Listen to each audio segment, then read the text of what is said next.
What's up, everybody? I am Schwiggly Schwa with Otaku Talk. I am once again doing our weekly podcast, and once again with some astounding people. Go ahead, guys, introduce yourselves. Hey guys, I'm Nicole. How you doing, guys? This is Derek from Otaku-Haven. AJ, back again. Hey, I'm a newcomer. My name is Connor. You guys need more introductions. I know. you need more credentials.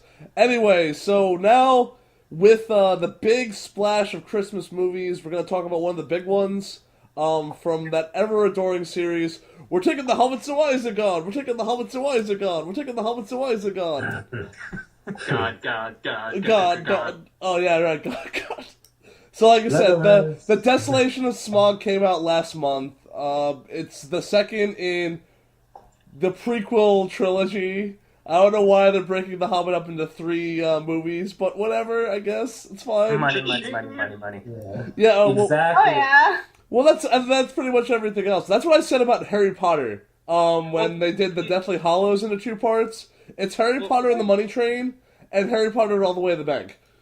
To be fair, and I think we'll get to this, but I think a big part of the reason why is because they really added a lot of Silmarillion into it. I mean, I haven't read it, but I know that's what they've added a lot.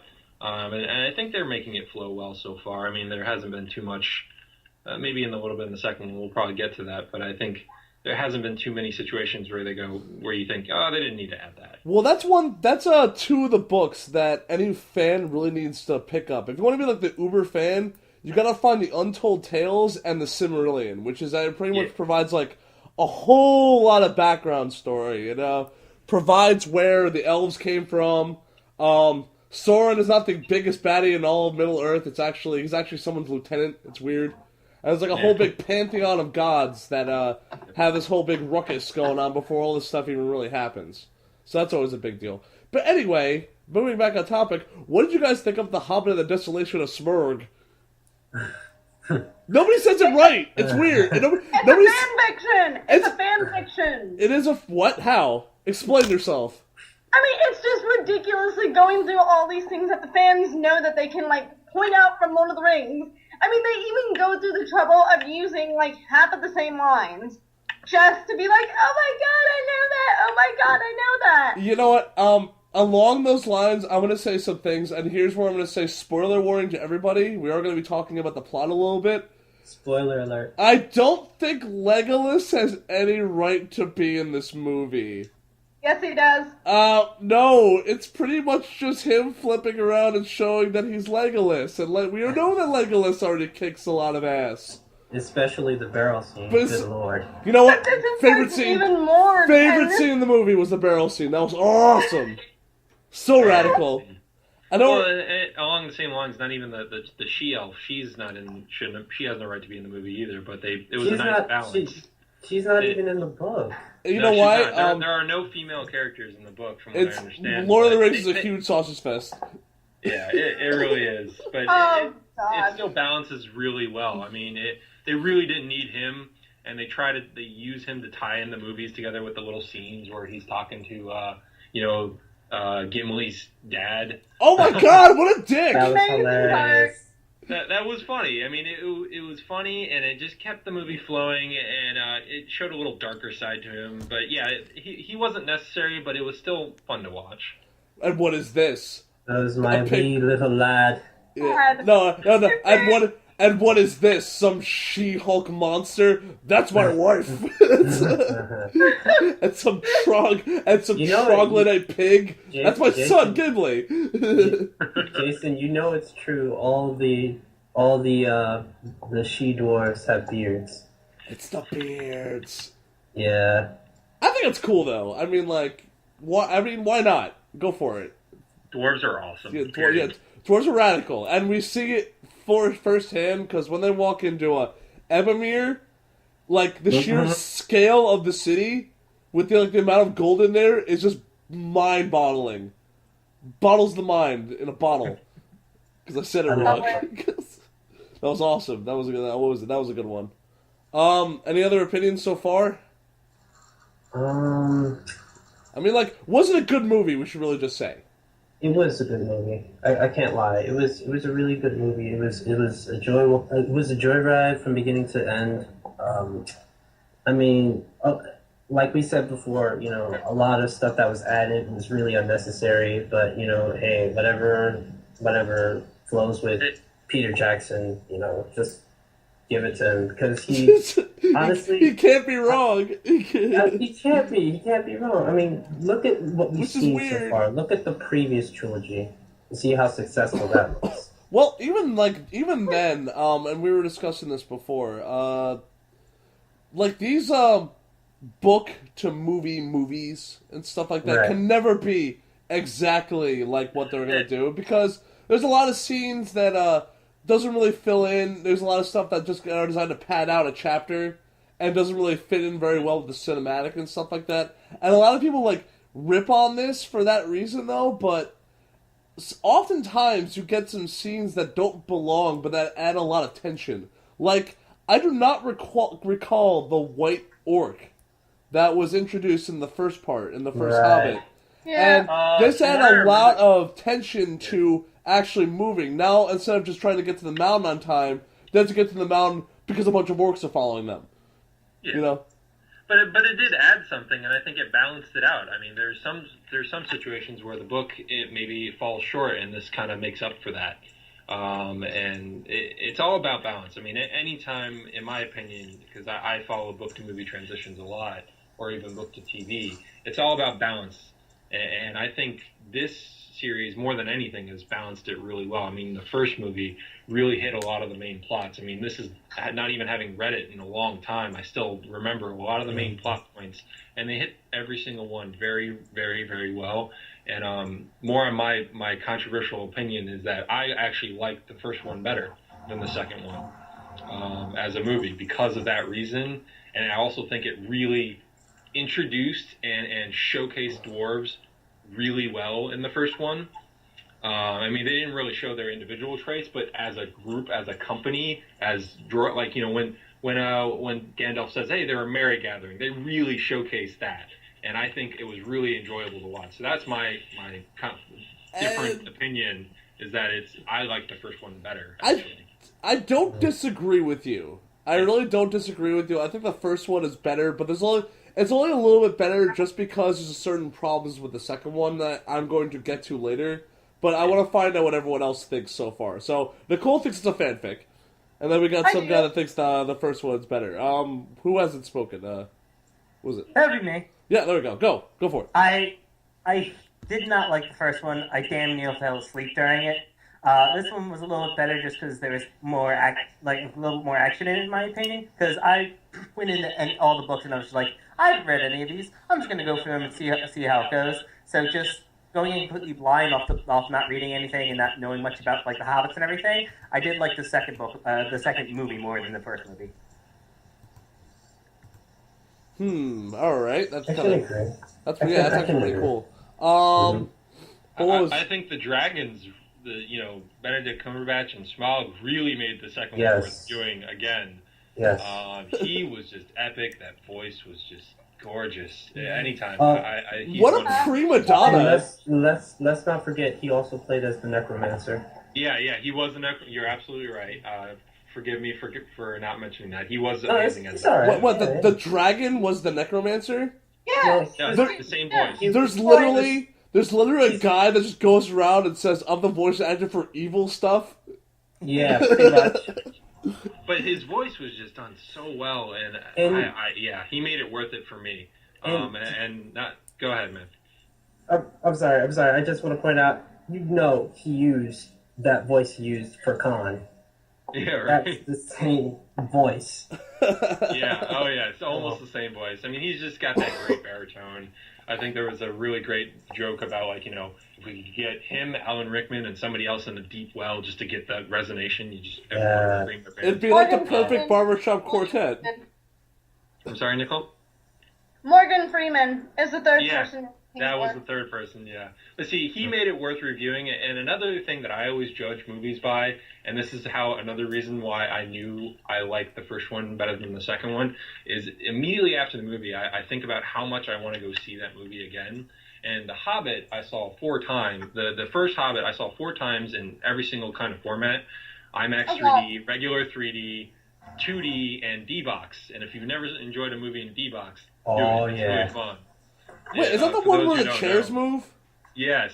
Which, D-Box it was kind of funny, like, the first movie, probably not the best movie to go see D-Box in, but I'd never done it before.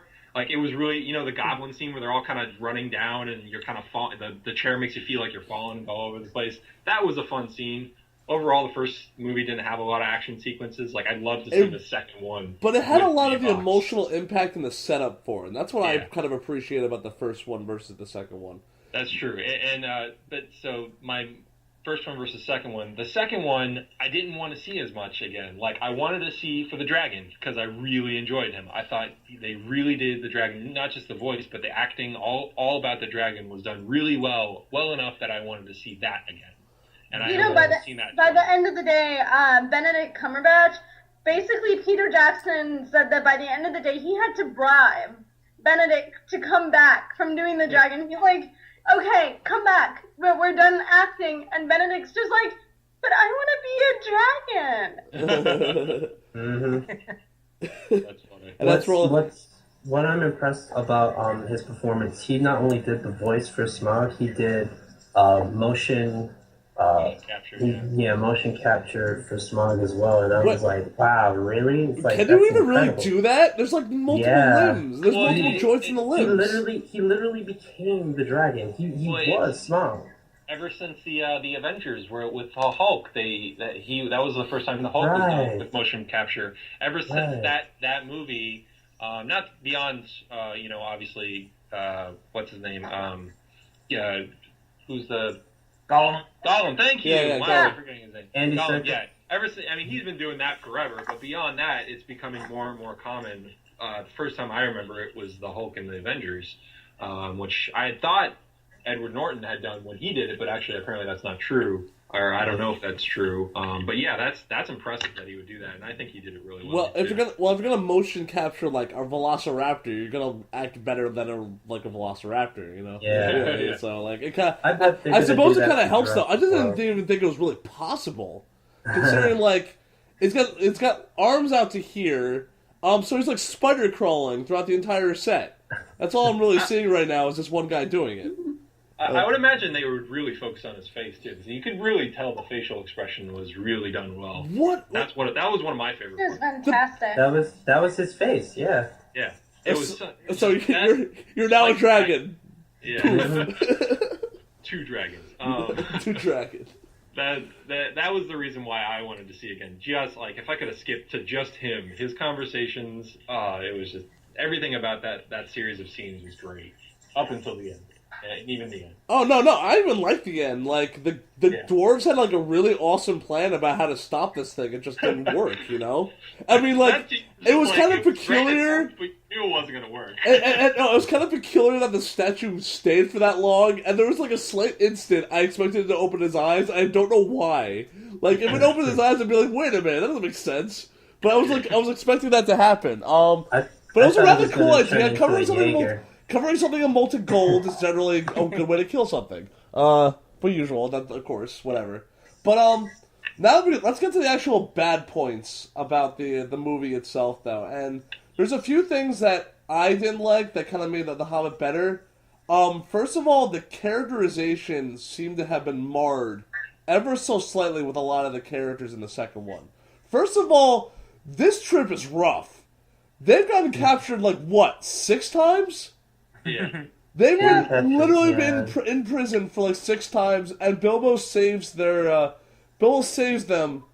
probably about 4 out of the 6. You know what I'm saying? And so these badass dwarves gotta get going a little bit better. Well, that's true, but I feel like that happens regardless in any kind of adventure in this kind of world, and I think that whole scene. I'll let you finish, but those scenes really kind of helped identify that Bilbo is awesome. Really, really showed his not that he's awesome, but that showed his worth because I mean he wasn't like he knew exactly what he was doing the whole time, but he still stepped up. Yeah. I mean, and he started that, and that started showing his worth in this first one, and the scenes with the trolls. Yeah. Like I was worried about how they were going to handle that. I was worried that they were going to make him too like fumbling around like an idiot, like stumbling upon solutions. I like that he stepped up and showed a little bit of confidence. Showing the MVP, you know, he's gonna get the award afterwards. I mean, the problem is not to interrupt, but they're trying to turn Bilbo into a hero, like this big, amazing hero, and he's not. I mean, literally, he's just a hobbit who stepped out of his hole. And he's doing a really good job. It's like he just wanted an adventure. Yeah. He's not out to save the Shire like Frodo is. He's just kind of, oh, well, we're kind of in trouble. I better do something about it. Yeah. I still think they balance that well, though, because he's not too much of a hero the whole time, because there's still so many moments where he's clearly helpless. Like, there's still a few moments where it balances. Like I said, it's all about a balance, and they really kind of balance that well. I mean, you know, when in the whole, what's our favorite scene? The river, the barrels! Barrels all the time! He gets him out, but then he's more or less useless. Like, he doesn't really do anything. Right, he doesn't really do that much, you're right. That choreography, though, is ridiculous. That was so Christ. Was it choreography or was it CGI? Some choreography, some CGI. As is everything another thing I want to get on about this movie that had its flaws is the CGI. Like, one scene, when, what's his name? Bard the Bowman? Yeah. When they were hiding in the inside these barrels full of fish, the water looked CGI-ish. The water, the water was CGI. It was weird. They were on a lake. They were in the corner of a lake, and the lake had ice in it, but it was only where the town was, and it wasn't anywhere else. It was weird. It made it look like they were in the Arctic when they were just came out of a fresh evergreen temperate forest. Which is, I don't know. I'm sorry, I didn't mean to say CGI. What I meant to say was it was very PlayStation 2. Oh. Yeah, so... Give us some waves, guys, jeez. What was it? Another thing I didn't really like was Oaken, what was it? Thorin Oakenshield? Or was that his name? Thorin? Thorin. Yeah, Thorin. Thorin Oakenshield is kind of showing his true colors a little bit, where he's a strong leader and stuff like that, but two things kind of annoy me. One, it's very clear he wants the big shiny rock way more than he wants his home back, because that means he's king. And that kind of got in the way of a few things. Another one is he gives up way too easily. Yeah. When things kind of go his way. And I didn't really expect him to be that kind of person going into this. I kind of expected him to be like Aragorn, where he realized like the important things in life, you know? So I don't know. That kind of gripped me a little bit. Thoughts? I kind of liked that he's not perfect. I like that he has kind of a dark side, and I think the rock thing, though, I don't think it was more or less the king, because they established that in the beginning of the movie. Strictly speaking of the movie, they established that in the beginning where he meets with Gandalf, and they talk about how he needs that rock to unite the kingdoms. Yeah. Like that. So that would make much more sense to me that he needs that rock. They don't really talk about it, so like throughout the rest of the movie, he doesn't mention that. Anytime he wants the rock, he doesn't mention the fact that he needs it to unite the kingdom. So I think I get why you're feeling that way, but I still think the whole beginning, the intro was the focus of why is he on this journey, and the reason was because he needs it to unite the kingdom, because that will unify them. Because it's a rock. It's a rock. It's a shiny rock. It's a really shiny rock. You'll know it when you see it, Bilbo. But it's a huge fucking haul. You'll know it when you see it, Bilbo. No problem. I mean, I believe that this also helps put Thorin and Legolas's dad. God, I am name people friends. Oh, he's kind of a jerk too. Elves are jerks. I mean, I feel okay. No, not a jerk. Not a jerk. Okay. But they are both greedy, and they're willing to let their pride get to them. Yeah, that was right. Yes, Thranduil. cute. I'd love to talk about Thranduil. I really enjoyed his scenes. Oh my god, I loved him. He was fantastic. Well, because when the first scene in the first movie, they show him, and he's really kind of like when he turns away, he's kind of standoffish. I was really worried, and I don't remember anything about him. I was really worried that he was just going to be kind of indifferent and like much more like one of those really old elves that really just don't want to, be involved with your shit. No, like he had he legitimately had reasons, and like he showed that, and he got pissed. Like he was like angry, and he had like emotions, and it was just great. All that whole scene, like you can kind of understand what he's going through, and he's still kind of a bad guy for not really helping them out, but you can still kind of give him credit because he had his reasons. However, like nearsighted they were, he still had legit reasons, and he showed that. Just that scene where he turned to him, "Don't talk to me about Dragonfire." That was just amazing to me. Awesome. All right. I think he also really shows his concern for Legolas, because it's not just like, oh, don't go after the doors. It's he really cares. He sees his son. I mean, in that bit when he spoke to the chick elf, he was just like, be careful. This is my son. Don't break his heart. I don't think we heard the same scene, Nicole. What I heard was, are you interested in my son? Yeah, alright, no, because he's a prince and you're not, so don't stay away. Stop it. I feel like you know what? You're a boy. You don't see it from the same perspective that a girl does. Oh, come on! Oh, no, we're gonna get into this. No, that's not what he said. He said, stay away from my son. He's a prince. He is a higher class than you. You're not. No.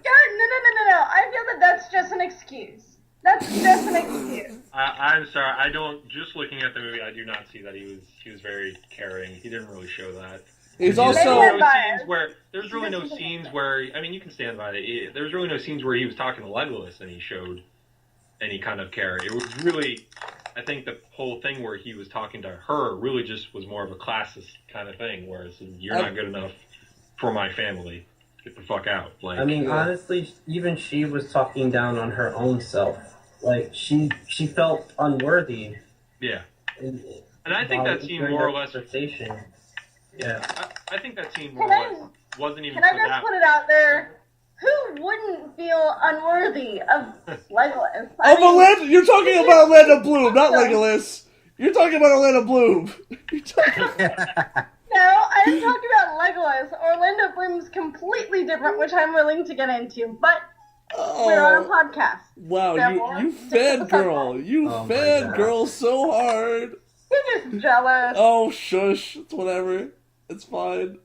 Okay, alright, we're gonna move on before I get nerd rage. Anyway, how do you feel about them breaking into third movies? And, we know that literally this is pretty much close to the end of the actual Hobbit itself.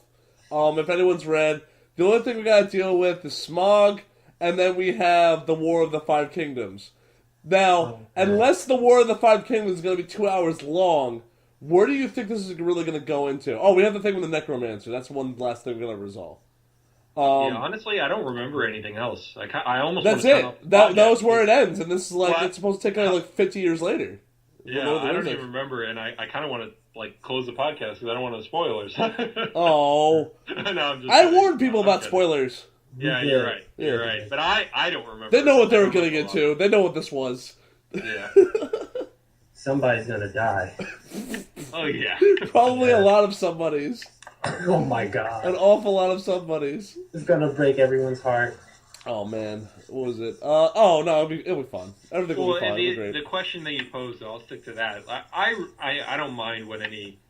The only exception I'll make is Hunger Games, because fuck that series of movies. I don't mind when anything expands and is able to really delve more into it, because I think it gives the opportunity to flow. I mean, I use that terminology a lot. It really allows them to pace it as they want and explore more. Maybe even add a little bit, and as long as it's balanced, I don't care. I'm up for it. I'm up for seeing it again.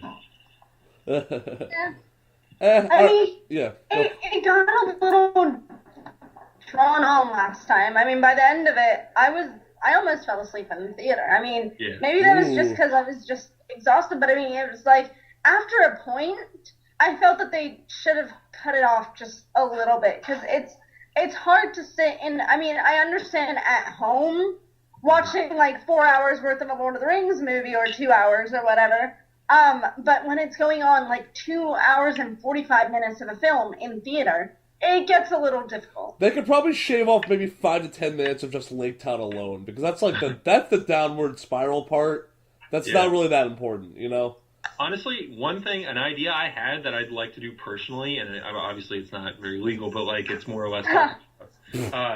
Someone did. It was a very famous guy from that '70s show. I don't remember his name, but he did Star Wars. He like recut it, and I'd like to do that with Hobbit, strictly doing it just to the book. And I feel like it's actually possible. I think you could actually do. Just take out all the extra stuff. You could take out. I think you could actually almost take out the she-elf. I mean, it would be tough because they have that little romance going, and I think you could almost entirely take out Legolas. I think you could take out a lot, and you could actually make a one-movie Hobbit, and I think that would be really cool to do, just as a personal project. Like Yeah, but what about Tom Bombadils and the other thing they don't even talk about? Oh, I don't even know who you're talking about, but all okay. right. We're probably gonna call it now. Any last thoughts on it and stuff like that? Are we looking forward to what's gonna happen in the next one? 2.5 hour fight scene. Woo! Oh yeah, there we go. High five, everybody. The final battle, the epic conclusion. I want Legolas to jump on Smaug and ride him. Yes. Because he did it on an Olipop, he can do it on Smaug. Because you know that was actually thought about when they were writing up the script. It's like, all right, wait a minute, Legolas is in Lake Town, right? So why don't we have him jump on Smaug? It'll be great. He's leaving Lake Town. Yeah, but there we go. That's still like, no, he's leaving Lake Town. It's like, okay, fine. I feel like they're going to have to do a lot of plot devices to get him away and in towards like the Lord of the Rings movies. Like they're just going to have to insert plot device here and kind of place him where he needs to be in order to follow up with the Lord of the Rings. Well, now he's just following the White Orc somewhere. I don't know. You know what he's probably going to do? He's probably going to warn everybody about the orcs that are coming. Because, like, nobody really else knows that except for Gandalf. And, oh boy, he's in a bad spot. I'll be upset if they involve him too much into the main events. I feel like they're going to have to put him into some side events to revolve some side mission, almost. Come on. Shoehorn Legolas into that? Come on. Nothing wrong with that. I'd be shoehorn him everywhere. He was back in Hobbiton. Remember that one scene? Oh god. I'm sorry. All right. Like I said, last thoughts. AJ, what was it? Yeah, AJ. Anyway, like I said, I'm looking forward to it, but I just feel like it's just going to be a big fight scene and not sure where else they're going with it. But I'll probably end up seeing it just to finish the trilogy. Yeah, it's going to be everybody. We can say how much we're like, oh, it's going to be terrible. Well, guess I'm going to get my ticket now. I have an idea. We should all watch it together. And then then talk about it. Yeah, exactly. All right. Coming all the way up. Then you guys are going to have to come like all the way down here to Atlanta where it's warm. It's in December, so you never know. We could probably do the same thing next year. Mm-hmm. It'll be fun. All right, Nicole, your last minute thoughts? Overall good series. Apart from condensing a bit, really awesomeness. I like Legolas just because I'm a chick. It's what we do. Oh man. All right. I personally want to see this, and then maybe a couple years down the line, try to see if there's going to be an adaptation of the Silmarillion, because a lot of really, really epic scenes with that one they can kind of do. I remember growing up with an actual art book that kind of showed off some of the stuff that happened in the Undying Lands, and it's ridiculous the kind of how big this world is. Like Middle Earth is supposed to be a continent, but it's only a continent of this world. And it's supposed to be like a million other things that happened before you even got there. So I'm hoping for the next one. They're probably going to surprise us with a lot of extra scenes and a lot of things that Peter Jackson has added stuff in, and most of it has been not bad. So the stuff he does add in, I think will actually make a really great third movie. I can hear everyone gasping right now. Middle Earth is just a continent? I thought it was the whole planet. No. Ah. No. I can hear everyone freaking out right now. Like, you look on the thing, and the Undying Lands is actually bigger than Middle Earth. It's really It weird. is. Like, look online, everybody. Go to your Googles immediately. All right, Go to Google Middle Earth. Go to Google Middle Earth. Yeah, there we go. Get one of those super Google. You know what? I heard like Google Earth is actually like making like an app that lets you like by street level go through like the things. Like you can end up in like Gondor and walk through the streets, or like you can go through like you can go through that one necromancer fort and then like walk through his dark domain and stuff like that. It's like a weird thing to do, and I saw it. That's weird. Hey, why not? Hey, why not? Someone's gonna program it. It might as well be fun. All right, guys, that's gonna be pretty much it. I'm Schwiggly Schwa. Okay, and guys, do it. What's your names? I'm Connor Locke. There you go. I'm Derek. AJ? Nicole. Yay! Have a good night, guys. Night. Good night. Bye, y'all. Bye, y'all. Bye, y'all. Bye, y'all.